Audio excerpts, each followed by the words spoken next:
kurang lebih eh, 0,8 meter per tahun ataupun 8 sentimeter per tahun kan. Ada di Bandung yang eh, di dalam sistem cekungan tertutup ya, kalau teman-teman mungkin nggak tahu, di cekungan Bandung itu juga mengalami penurunan tanah. Ada di Cirebon di pinggir pantai utara, kemudian ada di Pekalongan, di Semarang dan di Surabaya. Tentu ini menjadi potensi permasalahan ke depan, dan yang perlu kita garis bawahi, semua kejadian ini terjadi di daerah perkotaan. Perkotaan-perkotaan besar ya, ada di Jakarta, di Bandung, di Semarang, di Surabaya, di Pekalongan. Ini tentu menjadi tantangan kita ya, di mana pada kota-kota ini sendiri jumlah populasinya atau kepadatannya sangat tinggi.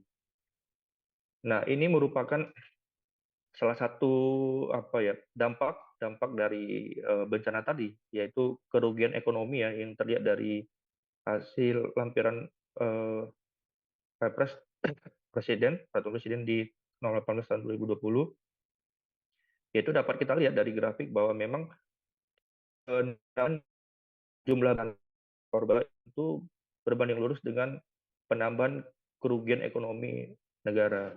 Jadi sangat, kita dari sini kita dapat ini ya, dapat satu hal yang penting bahwa bencana geologi, kejadian-kejadian geologi ini tentu sangat sungguh mempengaruhi perekonomian di negara kita ya, terkhusus di daerah perkotaan. Kemudian pertanyaannya, bagaimana peran geosains untuk pengembangan wilayah. Jadi saya akan coba memaparkan apa yang sudah Badan Geologi kerjakan yaitu Kementerian Energi dan Sumber Daya Mineral.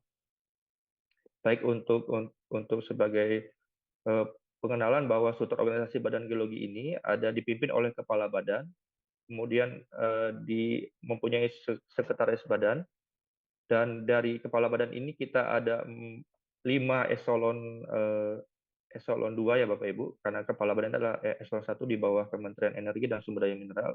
Ada Pusat Sumber Daya Mineral Batu Bara dan Panas Bumi, ada Pusat Vulkanologi dan Mitigasi Bencana Geologi, ada Pusat Air Tanah dan Geologi Tata Lingkungan, di mana ini menjadi pusat dari Balai Konservasi Air Tanah sendiri, ada Pusat Geologi, kemudian ada Balai Besar dan Pemetaan Geologi Kelautan. Di bawahnya sendiri terdapat beberapa UPT ya Bapak Ibu.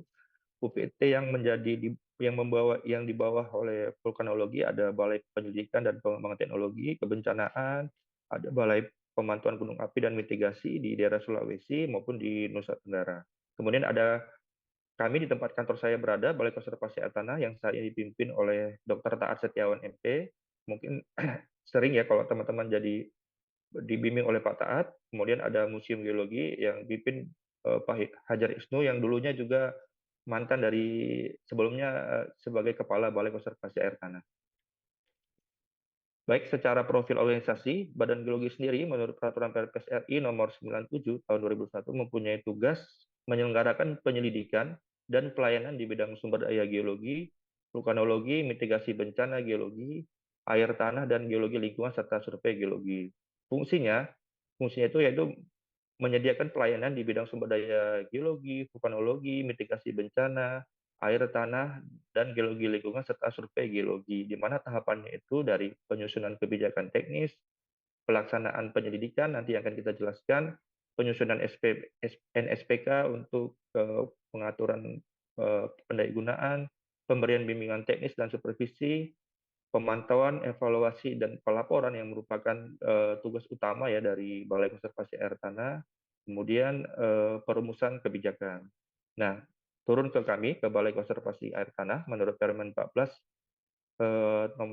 Permen nomor 34 tahun 2001 mempunyai tugas melaksanakan pemantauan kondisi air tanah dan penanggulangan dampak pengambilan air tanah pada cekungan air tanah, serta pengembangan teknologi konservasi air tanah yang mencakup wilayah kerja Jakarta, Bogor, Depok, Tangerang, Bekasi, Serang, Pandeglang, Lebak, dan Cilegon. Jadi kami berusaha tetap konsisten memantau kondisi air tanah, penanggulangan dampaknya yang ada pada wilayah-wilayah ini ya. Jadi cukup banyak data yang sudah kami kumpulkan dari tahun 2015 sampai saat ini. Kemudian apa kaitannya tentang rencana tata ruang wilayah? Tentu saja fungsi dari geologi lingkungan tadi itu mendukung tata ruang wilayah untuk perkembangan perkotaan.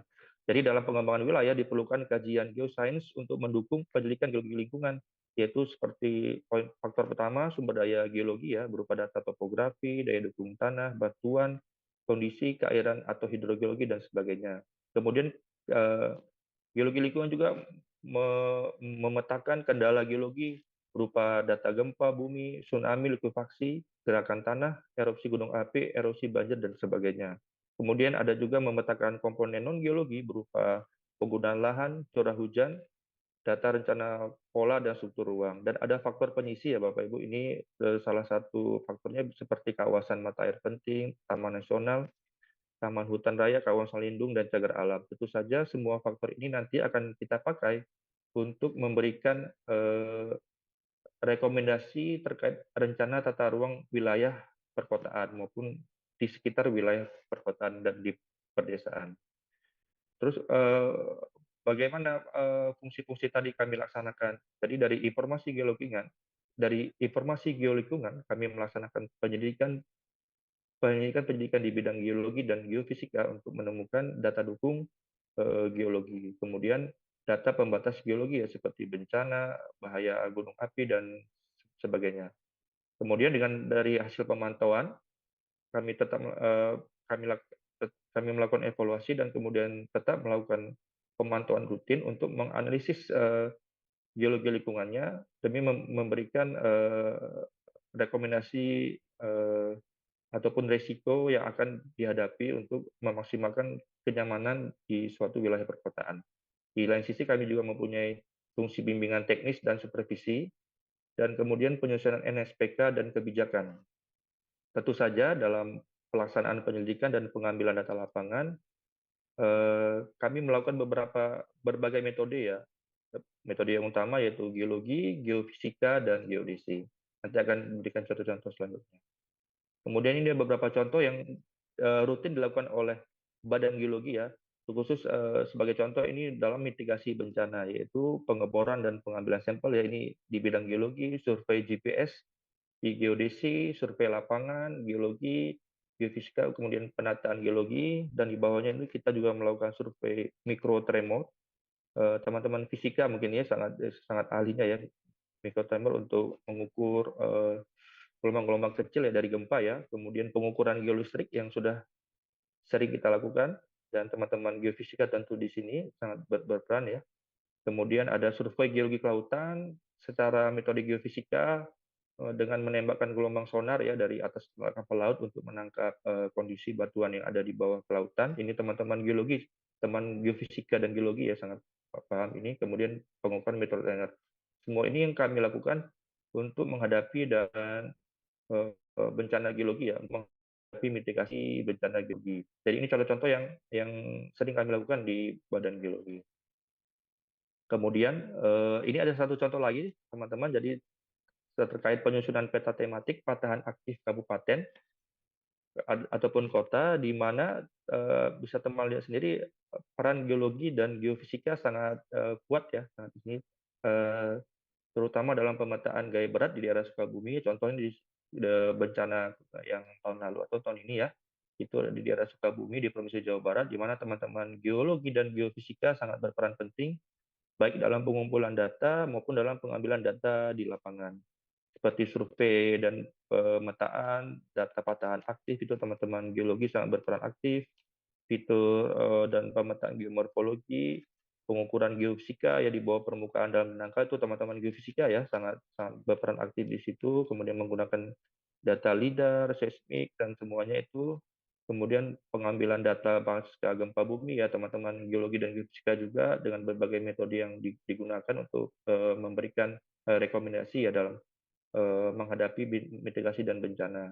Jadi contohnya bisa teman-teman lihat nih yang ada di sebelah kanan dari slide, hasil dari pemetaan gaya berat di daerah Sukabumi dan di daerah Garut ya, sehingga memberikan pandangan kita bahwa potensi-potensi sesar-sesar aktif yang akan menyebabkan bencana di kemudian harinya.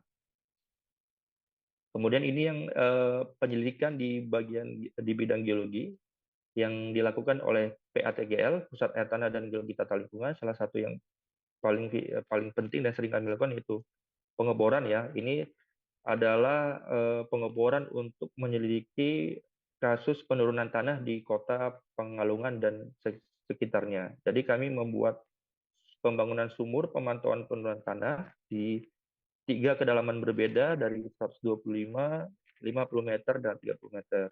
Jadi kenapa kami melakukan ini? Yaitu untuk memprediksi dan eh, mendapatkan bahwa lapisan eh, kedalaman batuan apa nih yang menjadi penyebab dari penurunan tanah. Apakah di kedalaman dangkal 30 meter, apakah di kedalaman menengah 50 ataupun sangat dalam ya dari 125.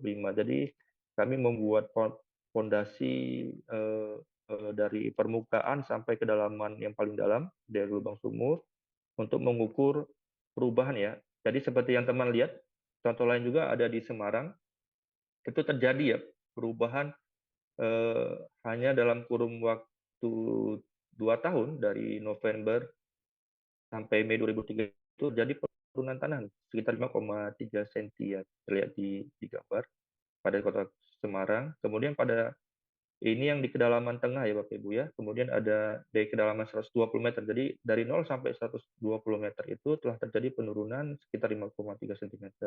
Kemudian di daerah kota Semarang lain di kedalaman 125 meter itu terjadi penurunan 4,8 cm ya dari November 2001 sampai 2023. Ini semua kami lakukan untuk menghadapi mitigasi ataupun memberikan rekomendasi yang baik tentang pembangunan kota-kota ya di daerah perkotaan. Kemudian satu lainnya ada di sumur yang sama yang kami bangun juga di daerah Pekalongan. Teman-teman bisa melihat sini perubahannya ya dari Maret 2020 sampai Mei 2023 di mana terjadi penurunan. Jadi konsepnya itu yang tetap itu yang pipa di tengah ya, teman. Turun ke bawah itu yang apa ya, yang tugu yang berwarna biru. Jadi yang tetap fondasi yang tidak bergerak itu adalah fondasi pipa bulat yang di tengah, sedangkan yang turun adalah eh, apa ya, kotak atau kubus pun tugu yang berwarna biru. Jadi kita dapat mengamati perubahan perubahan penurunan tanahnya dari tahun ke tahun sampai bulan ke bulan. Kemudian ini juga kami melakukan pemantauan penurunan tanah dengan GPS geodetik. Ini yang kami lakukan di daerah Semarang maupun di Pekalongan dengan menggunakan metode geodesi. Kemudian kita juga melakukan supervisi geologi investigasi ya, kita ngebor, kita ngambil full coring. Mungkin teman-teman geologi tahu ya, dari hasil pengeboran kita ambil full coring, kita deskripsikan, kita bawa ke lab, kita uji sondir. Ini juga teman-teman di geologi teknik sangat paham ya ini. Jadi dari sampel batuan kita bisa mengetahui kekuatan ataupun nilai ketahanan dari suatu batuan. Ini dilakukan di daerah Semarang, tepatnya di daerah pinggiran di sepanjang pesisir pantainya.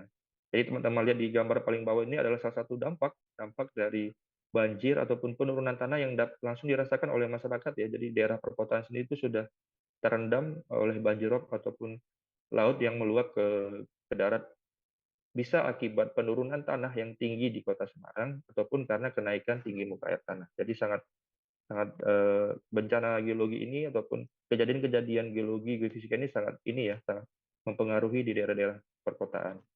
Kemudian ini salah satu investigasi menggunakan metode geofisika physical acquisition data yang dilakukan oleh Pusat Air Tanah Geologi Lingkungan yang ada di daerah Pekalongan dan di Denmark menggunakan gravity ya dan seismic shear wave ini untuk mendapatkan nilai ataupun mengetahui batuan yang keras ya bisa ditemukan di kedalaman berapa. Dari hasil seismik kita lihat bahwa memang di daerah Pekalongan itu dominan dan cenderung subsoil ya.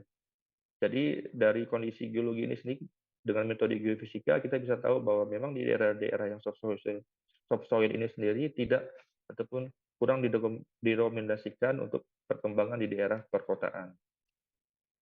Dan ini salah satu juga peran dari Badan Geologi untuk menyediakan air bersih, teman-teman ya, air bersih untuk daerah-daerah yang kering air ataupun daerah perkotaan yang susah menemukan air ya seperti di NTT dan daerah-daerah yang sulit air lainnya. Di daerah timur itu seperti Kalimantan Selatan juga susah ya. Terakhir itu di Sulawesi juga susah. Dan ini juga kita berikan juga untuk bantuan saat kebencanaan. Jadi saat kebencanaan seperti di Palu, kita menyediakan beberapa bantuan sumber bor air bersih untuk masyarakat yang terkena bencana. Ini merupakan contoh dari hasil dari penyelidikan, evaluasi, dan eh, kebijakan yang kita keluarkan dalam bentuk peta kesesuaian lahan berdasarkan aspek geologi lingkungan di wilayah Jabodetabek Punjur. Jadi dari beberapa parameter yang sudah dijelaskan sebelumnya, ada faktor sumber daya geologi, kendala geologi, dan geologi. Kami mengeluarkan rekomendasi terhadap kesesuaian kesesuaian lahan untuk pemukiman perkotaan. Teman-teman bisa lihat di daerah Depok, di daerah Depok ataupun kota Depok, Jakarta dan sekitarnya ini termasuk kesesuaian lahan tinggi ya, yang berwarna hijau. Jadi memang ini cocok memang untuk daerah perkotaan, pengembangan perkotaan. Hanya saja yang di asal-asli merah ini sebagai petanda bahwa ini sering terjadi banjir ya, banjir ataupun genangan akibat bisa penurunan tanah ataupun karena kenaikan muka air laut tadi. Kemudian dibagi lagi ke sedang yang mengintari di daerah tinggian, kemudian di daerah yang rendah atau kesesuaian lahan rendah ini sangat dipengaruhi oleh bencana ataupun bencana geologi ya, seperti di Gunung Gede dan sekitarnya itu karena berpotensi gunung api ataupun landslide, gerakan tanah ataupun ini ya, likuifaksi. Jadi memang ini dinilai rendah ya. Jadi berdasarkan dari sumber daya geologi, kendala geologi, dan geologi tadi, eh, Badan Geologi mengeluarkan peta kesesuaian lahan yang akan menjadi rekomendasi untuk kabupaten ataupun kota dalam pengembangan wilayah perkotaan selanjutnya.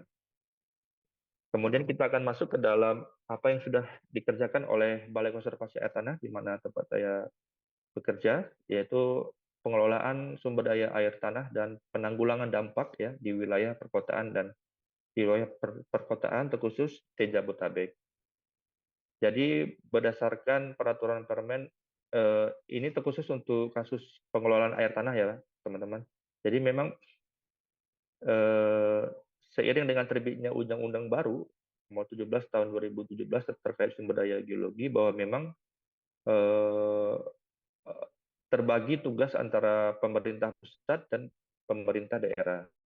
Pemerintah pusat sendiri itu mempunyai tugas yaitu untuk menyusun pola pengelolaan sumber daya air terkhusus di wilayah sungai, lintas negara, lintas provinsi, dan wilayah strategis lainnya, termasuk sistem cekungan yang ada di wilayah sungai tersebut. Kemudian tugas pemerintah pusat juga menyusun rencana, kemudian melaksanakan pengelolaan sumber daya air, dan yang sering kami lakukan saat ini yaitu penyelenggaraan proses perizinan penggunaan sumber daya air pada wilayah wilayah sungai yang menjadi wewengan pemerintah pusat. Kemudian dalam wewengan pemerintah pusat tadi di pasal 11 tadi, apa yang menjadi tugas kami itu menetapkan pola, rencana, dan kawasan lindung untuk wilayah perkotaan maupun sekitarnya, menetapkan zona konservasi air tanah di sistem cekungan air tanah di dalam wilayah sungai yang menjadi kewenangan pemerintah pusat tentunya, kemudian mengatur, menetapkan, memberikan izin penggunaan sumber daya air untuk kebutuhan bukan usaha maupun izin untuk kebutuhan usaha, kemudian NSPK pengelolaan sumber daya air.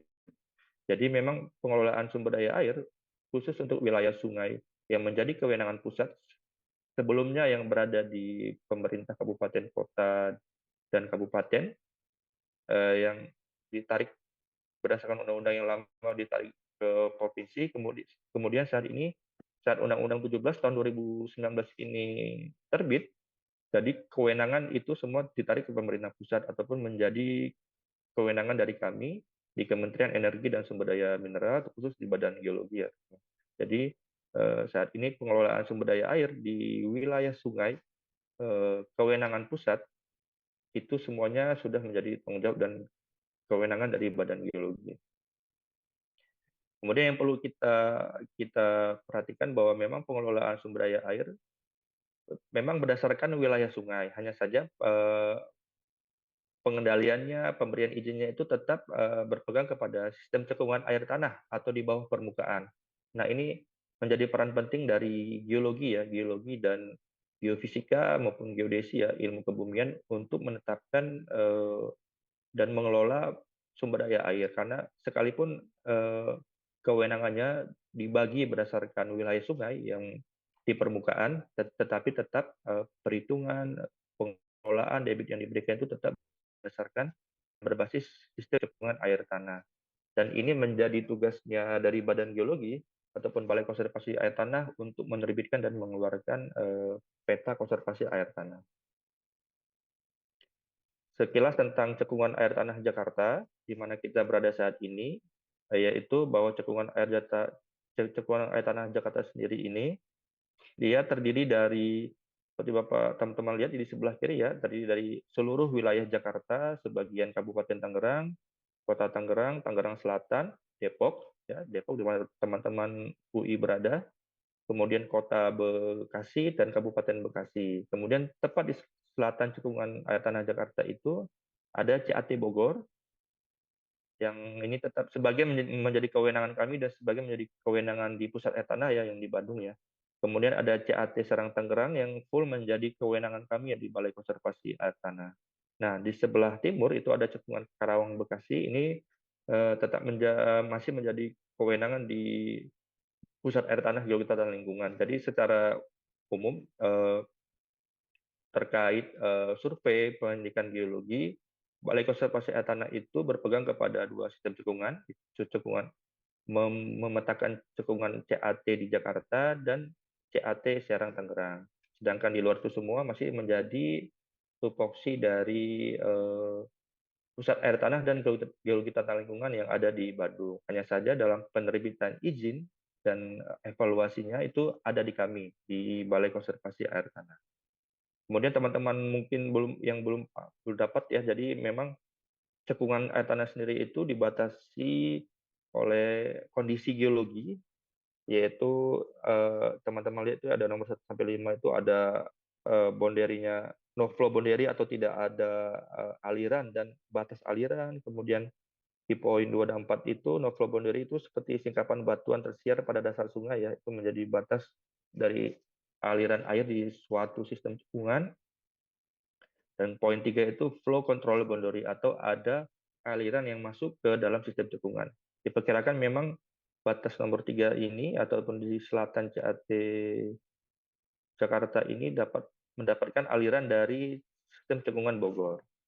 Nah, kemudian secara geologi dan hidrogeologi penampang dari CAT Jakarta ini sendiri dapat teman-teman lihat, dia ada di sebelah kanan. Dia terbagi ke dalam sistem aquifer tidak tertekan, ya, sistem aquifer tidak tertekan, kemudian aquifer tertekan atas, aquifer tertekan tengah, dan aquifer tertekan bawah. Ini secara kurang lebih ya gambar dari penampang geologinya.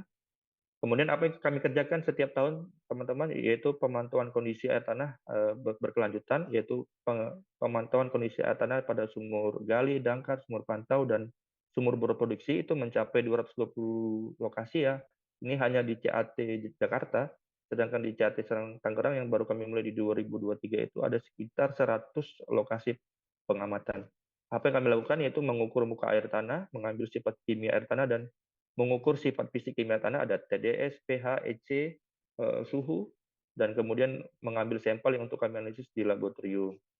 Jadi dari berapa tadi bisa lihat ada komponen-komponennya ya, 52 sumur gali, sumur dangkal, 80 sumber produksi, dan 35 sumber monitoring kami punya. Kemudian untuk memahami dari dampak pengambilan air tanah, kami tetap melakukan pemantauan penurunan tanah atau GPS geodetik yang kami mulai dari 2015 sampai saat ini, itu kurang lebih setiap tahun kami mengukur 100 titik ya, 100 titik lokasi pemantauan penurunan tanah untuk mengamati akibat dari pengambilan air tanah yang tinggi di Jakarta. Nanti penjelasan selanjutnya ada. Kemudian ini adalah satu contoh di mana peran geologi dan geofisika pada pengeboran sumur pantau ya, atau sumber produksi air tanah. Karena kami rutin setiap tahun membuat sumur pantau untuk menambah pemantauan secara otomatis ya di sistem CAT itu. Jadi memang dari tahap persiapan maupun tahapan awal lapangan teman-teman bisa lihat sendiri bahwa memang di tahapan awal tadi sendiri diperlukan survei geolistrik untuk mengetahui potensi apakah ada air tanah di dalam suatu tumpahan itu. Pada umumnya itu kami menggunakan survei geolistrik, ini teman-teman geofisika yang sering kerjakan, kemudian dalam mobilisasi peralatan, pengeboran lubang, selama proses pengeboran lubang dan deskripsi ini membutuhkan peran dari seorang geologi ya, atau yang sering teman-teman pernah dengar sebagai tugas dan fungsi dari well site, itu tetap ada, mau di air tanah, mau di migas, mau di tambang itu tetap harus ada ya, well site ataupun ahli geologi yang akan mengamati perubahan ataupun litologi yang ada selama proses pengeboran. Kemudian ada penampang geofisika pada saat proses pengeboran selesai diangkat. Ini diperlukan, penting untuk melakukan survei well logging ke dalam sumur, karena dengan well logging ini sendiri kita bisa menentukan posisi presisi dari letak saringan. Jadi sekalipun geolistrik di awal itu sudah ada, kita dapat deskripsi litologi batuan dari hasil pengeboran tadi, tapi tetap kita melakukan well logging, karena dari hasil well logging ini kita dapat nilai SP ya, SP dan resistivity, di mana yang bisa menggambarkan lokasi atau lapisan di bawah batuan ataupun sumur yang memiliki air. Sebagai contoh yang teman-teman lihat ya di kanan atas itu, berdasarkan hasil sensitivity disandingkan dengan hasil deskripsi batuan dari hasil cutting, itu kita bisa melihat bahwa kedalamannya bisa kita tentukan dari 50 sampai dan seterusnya pada lapisan batu pasir. Jadi memang ini sangat diperlukan peran dari geofisika dan geologi untuk pembangunan dari suatu sumur pantau ataupun sumber produksi air tanah yang digunakan untuk masyarakat, untuk perusahaan-perusahaan swasta dan yang lainnya. Jadi memang perlu kita tekankan bahwa sini sangat berperan penting. Kemudian dari tahapan akhir kita ada pengumpulan analisis laboratorium sampel air, kemudian evaluasi dan pembuatan laporan. Tentu saja ini menggabungkan antara keahlian dari geologi dan geofisika. Kemudian untuk apa yang sedang kami kerjakan, ini kami tetap membangun sumur pantau air tanah dan alat pengamatan penurunan tanah. Ini ada di kantor kita, satu GPS base station di kantor Balai Konservasi. Terus kita sudah membangun 23 monitoring well. Di tahun 2004 kita sudah menambah lagi menjadi 5 sumur pantau, ada di Depok 1, Tangerang Selatan, dan di Bekasi 3 ya. Tangerang 1. Kita melakukan pembangunan sumur pantau dengan metode otomatik ya. Ya, tahun 2022 kami mencoba menggunakan sensor yang tanpa kabel atau non contacting water level, karena kami anggap ini cukup tahan lama ya, karena sensor-sensor yang sudah ada itu tidak bertahan lama biasanya dan dia memakai kabel. Nah, saat ini kami mencoba menggunakan yang tanpa kabel ya, atau dia menggunakan gelombang suara untuk mengetahui kedalaman muka air tanah. Kemudian kami juga membangun pengembangan teknologi sumur pantau. Kami berbasis web, ada geologi sdm.go.id pasti. Teman-teman bisa mengecek ya itu survei, lokasi survei yang sudah kami kerjakan, beberapa hasilnya, maupun dari hasil pengukuran sumur pantau yang ada dalam kurun waktu harian maupun bulanan dan tahunan, ada semua di situ. Teman-teman bisa melihatnya dari aplikasi si Pasti ya, Pasti pemantauan air tanah dan subsiden terintegrasi. Kemudian untuk sejarah ini kita masuk ke dalam kondisi air tanah di Jakarta, bahwa memang secara sejarah kondisi air tanah di tahun 1903 itu ataupun 1985 ya, teman-teman bisa lihat sendiri sebenarnya untuk akuifer Tatakan yang sudah dijelaskan dari sebelum, Tatakan atas itu, muka air tanah itu tetap masih berada di atas permukaan 10 sampai 15 meter di atas permukaan, 8 sampai 15 meter di atas permukaan, dan ini ditemukan ya di kondisinya di Jalan Medan Merdeka ya di Batavia, itu memang masih menemukan sumur yang artesis ataupun muka air tanah yang keluar sendiri tanpa dipompa. Ini ditemukan. Dan di tahun 1903 itu sudah banyak ditemukan pengeboran pengeboran dalam untuk penggunaan air tanah. Jadi memang sejak Jakarta ini berdiri dan berkembang sebagai ibu kota, masyarakat sendiri itu tidak terlepas dari penggunaan air tanah. Bahkan ini sudah tercatat dari tahun 1903 ya, bahwa memang penggunaan air tanah itu sudah cukup tinggi, sudah ada ditemukan dari data-data pengeboran yang telah lama. Kemudian bagaimana dengan kondisi yang sekarang? Jadi dari teman-teman lihat, ini adalah merupakan peta kontur muka air tanah digabungkan dengan peta hasil ketinggian penurunan tanah. Teman-teman lihat ya, memang di bagian utara sendiri, di utara Jakarta ya, ataupun di utara cekungan air tanah Jakarta ini, penurunan tanahnya cukup tinggi, dari 4 sampai 5,65 cm per tahun. Kemudian di Jakarta Jakarta Barat maupun Kota Tangerang itu cukup tinggi juga ya, 3 sampai 4 cm maupun dan seterusnya. Dan polanya sama, teman-teman, di daerah selatan itu sendiri dia kecil atau kurang dari 2 cm. Lalu apa yang kami kaitkan dari sini, bahwa penggunaan air tanah sendiri ini bisa ataupun berdampak terhadap penurunan eh, tanah yang ada di kota Jakarta. Jadi teman-teman lihat ini bahwa kondisi muka air tanah di tahun 1992 untuk akuifer tertekan atas, yaitu akuifer pada kedalaman 40 sampai 140 meter itu, ke muka air tanahnya itu sendiri sudah berada di minus 40 ya, minus 40. Ini daerah Jakarta Barat. Di daerah Jakarta Barat itu sudah mencapai minus 40 dari permukaan tanah, dari muka laut, dan di daerah Jakarta Utara, daerah Ancol dan sekitarnya itu ada di minus 25.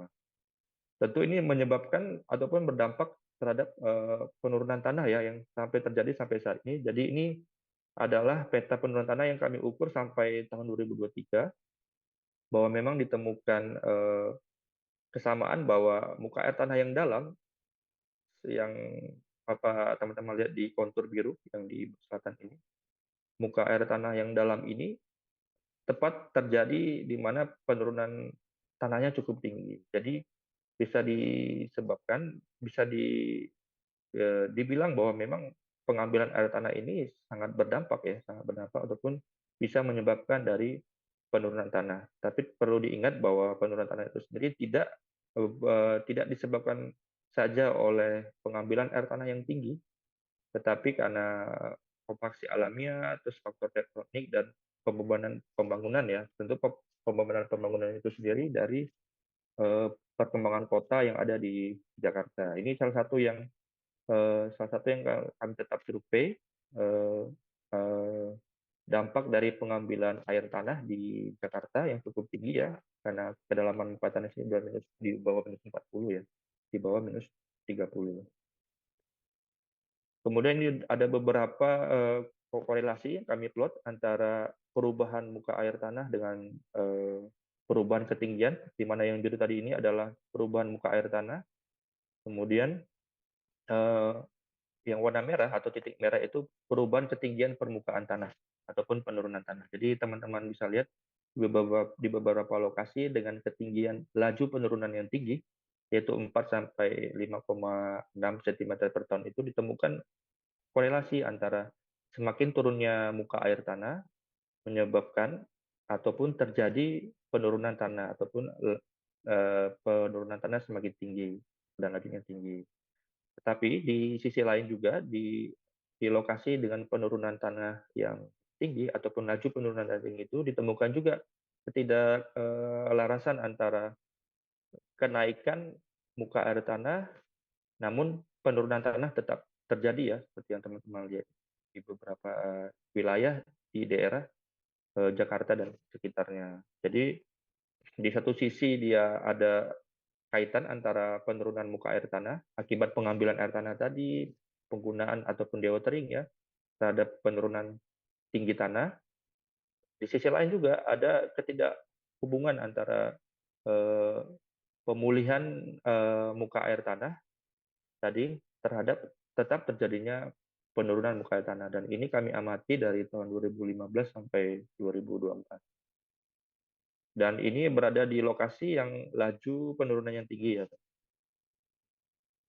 Kemudian ini adalah salah satu contoh dari hasil kajian kami dari pengambilan kualitas dan kuantitas air tanah di Jakarta. Memang pengambilan air tanah tadi itu mempengaruhi ataupun berdampak terhadap intrusi yang teman-teman sering dengar ya di Jakarta terjadi intrusi air tanah di Jakarta, intrusi air laut ke air tanah di Jakarta itu kami selidiki memang pada unconfined aquifer ataupun aquifer tidak tertekan itu ditemukan beberapa nilai DHL atau EC ya, nilai daya hantar listrik ataupun TDS yang tinggi ditandai dengan warna kuning itu yang sudah menjorok ke arah daratan ataupun ke Jakarta ya, ke arah Jakarta Pusat, maupun terjadi juga di aquifer yang tertekan, di konven aquifer.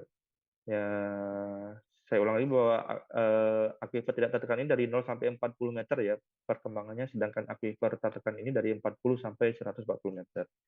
Di mana itu adalah zona yang tanah berada dan diambil oleh masyarakat.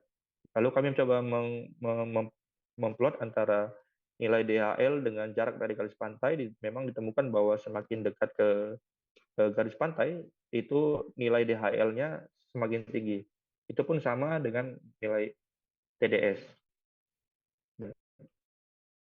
Dan dari sini kita klasifikasikan bahwa memang air tanah yang segar itu mempunyai nilai TDS di bawah 1000, EC di bawah 1500 picoseconds per centimeter, kemudian kandungan Cl di dalam air tanah itu 500 miligram per liter. Jadi teman-teman bisa lihat ya dari peta ini, nah memang di bagian utara ini dominan eh, slightly brackish groundwater ataupun payau ya, air tanah yang payau ataupun asin.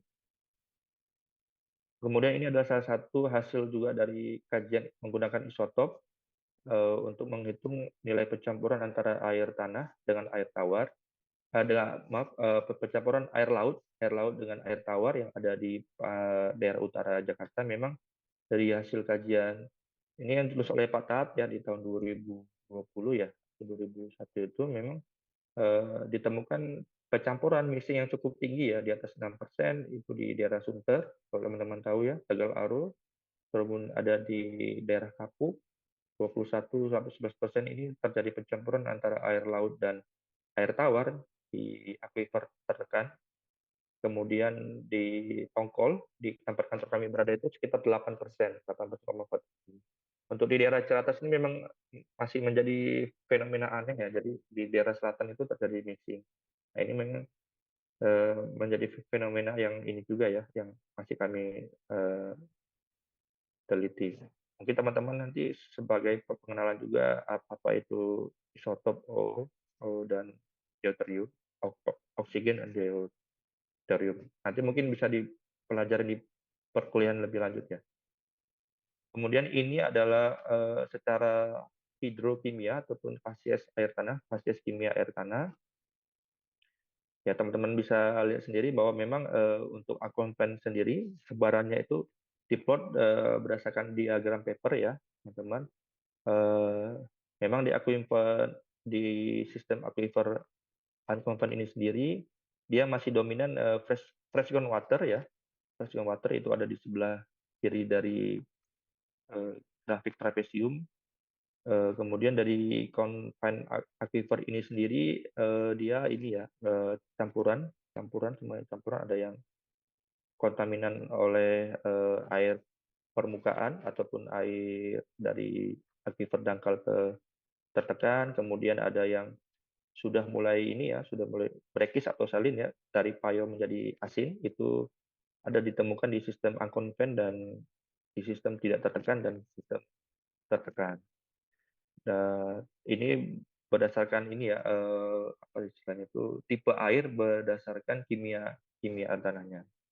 Jadi dari tipe-tipe air sendiri ini bisa kita lihat dan bisa kita teliti ini ya teliti evolusinya evolusi ataupun mekanisme perubahan dari air tanah yang terevolusi, yang umumnya itu ditemukan di daerah permukaan ada dominan HCO3 karena dari air hujan berubah terus mencuci ini batuan menjadi Ca, Mg dan Na ya. Ini perubahan evolusi dari air. dari daerah imbuhan yang ada di selatan, hingga matahari menuju daerah lepasan yang ada di utara ya, di pantai utara. Jadi memang dari teman-teman lihat ini perubahannya ya cukup signifikan, di mana yang tipe air NaCl itu dominan ditemukan di daerah utara ya, di daerah Kapuk tadi yang titik warna merah itu. Nah, ini terindikasi ada intrusi air laut ataupun sudah berubah menjadi air asin. Ini semua proses bisa terjadi karena pencampuran ataupun karena pencucian batuan ya, sehingga air tanahnya semakin tinggi ini kadar garamnya. Kemudian kita juga ada saltwater intrusion, juga kita bisa teliti dari hasil kimia air tanah tadi ya, dan ionic faktornya. Kemudian ini salah satu juga penelitian kajian kami terhadap pencemaran air tanah menggunakan parameter nitrat atau konsentrasi nitrat di dalam air tanah, di mana berdasarkan standar dari Permenkes kalau tidak salah juga ada, itu di atas 20 itu sudah cemar ya, atau tidak baik, tidak layak dikonsumsi. Jadi memang terlihat bahwa di unconfined aquifer sendiri atau aquifer tidak tertekan ini, nilai yang di atas 20 mg per liter itu cenderung dominan di daerah utara ya, teman-teman, di daerah selatan, maaf, di daerah selatan, di daerah Depok dan sekitarnya. Tentu ini sangat berkaitan dengan antropogenik ataupun aktivitas manusia ya, baik mencuci maupun apa ya, ya umumnya mencuci ataupun mengkikis lainnya gitu ya. Ini airnya dibuang ke sungai atau ke tanah, ini tentu dapat menyebabkan naiknya dari kadar nitrat tadi. Kemudian di daerah aquifer tertekan atas itu ditemukannya sangat sedikit ya, di atas 20 mg per liter itu. Tapi ini perbatasan antara Depok ya, Depok ke Jakarta, ataupun perbatasan di zona imbuhan. Antara garis antara zona imbuhan menuju zona lepasan. Dan di daerah aquifer tertekan tengah dari 440 sampai 250 meter ini ditemukan nitrat cukup tinggi. Nah, ini bisa diindikasikan terjadi kebocoran dari aquifer dangkal masuk dalam aquifer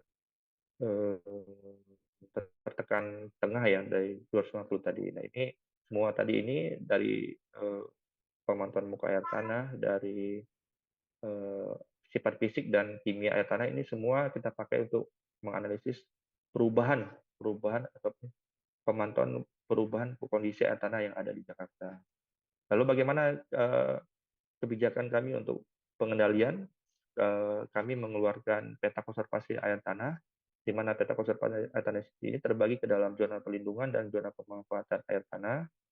Yang terbaru terakhir ini tentang CAT Jakarta itu ada di Kepmen SDM ya, nomor 195 tahun 2021 ini, yaitu zona yang mengatur zona perlindungan dan zona pemanfaatan air tanah. Jadi zona pemanfaatan ini terbagi ke dalam zona aman, terus zona rawan, zona kritis, zona rusak.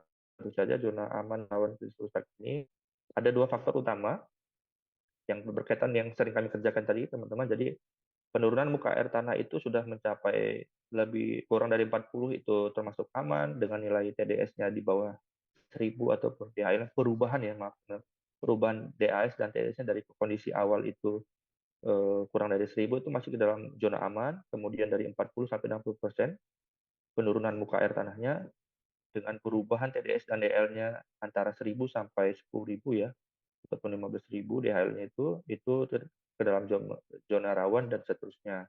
Nah, ini tentu sangat penting ya, pengamatan yang berkala, yaitu terkait penurunan kedalaman muka air tanah, perubahan kedalaman muka air tanah, dan perubahan dari nilai sifat kimia air tanah dan fisik air tanah tadi tersebut. Karena kami menggunakan parameter tersebut tadi untuk penentuan mana yang termasuk zona aman, zona rawan dan zona rusak. Dari pembagian tadi itu kami aturlah bahwa memang di zona aman itu maksimal 35 meter kubik per hari per sumur. Kemudian di zona rawan yang warna kuning itu maksimal hanya 28 meter kubik per hari per sumur. Kemudian di zona kritis ataupun yang warna pink ya, itu maksimal 18 meter per hari per sumur. Sedangkan yang merah itu tetap dibatasi dengan permen terbaru itu maksimal 10 meter kubik per hari per sumur, tetapi tidak diperbolehkan lagi untuk izin sumur baru. Nah, ini menjadi kami ya, konsen kami bahwa memang kami harus berfokus ke dalam perbaikan zona rusak sendiri tadi. Terus tentu digabung dengan kebijakan lain di peraturan Gubernur Jakarta tentang zona bebas air tanah itu juga ada. Kita tetap mempertimbangkan dari peraturan tadi tersebut. Terus bagaimana untuk akuifer bebas?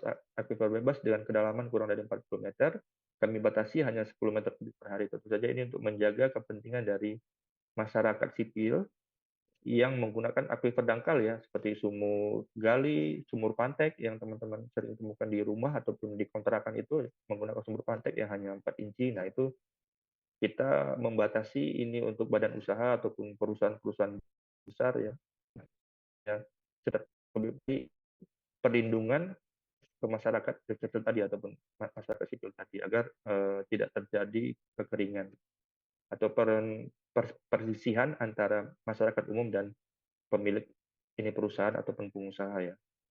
Jadi memang sangat sangat vital perannya ketersediaan air ini sendiri ya untuk perkembangan dari suatu perkotaan di Indonesia terkhusus di Jakarta. Kemudian ini adalah salah satu sukses story yang sudah kami temukan yaitu terjadi pemulihan air tanah ya tadi di cekungan air tanah tadi, di mana yang berwarna biru itu terjadi kenaikan muka air tanah, sedangkan yang merah itu tetap terjadi penurunan. Memang masih tetap kami evaluasi dengan menggunakan zona-zona konservasi tadi, di mana kami harapkan semuanya kembali membaik ya, ataupun minimal itu semua kembali ke zona rawan ya, tidak ada lagi zona rusak maupun zona kritis. Ini untuk menjaga keberlangsungan air tanah atau air bersih untuk kedepannya kan, untuk perkembangan kota Jakarta selanjutnya. Baik, terima kasih. Saya rasa itu yang bisa saya sampaikan. Mungkin bisa lebih lanjutnya bisa di dalam diskusi.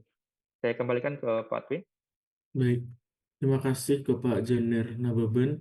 Mari kita sama-sama berikan reaksi tepuk tangan buat beliau yang sudah memaparkan eh, pemaparan mengenai peran geosaintis dalam pengembangan perkotaan. Dalam hal ini secara khusus sebenarnya tadi beberapa bencana geologi urban, tetapi di bagian akhir juga di-highlight pengelolaan air tanah gitu kan, karena memang itu tupoksi dari BKT ya Pak ya.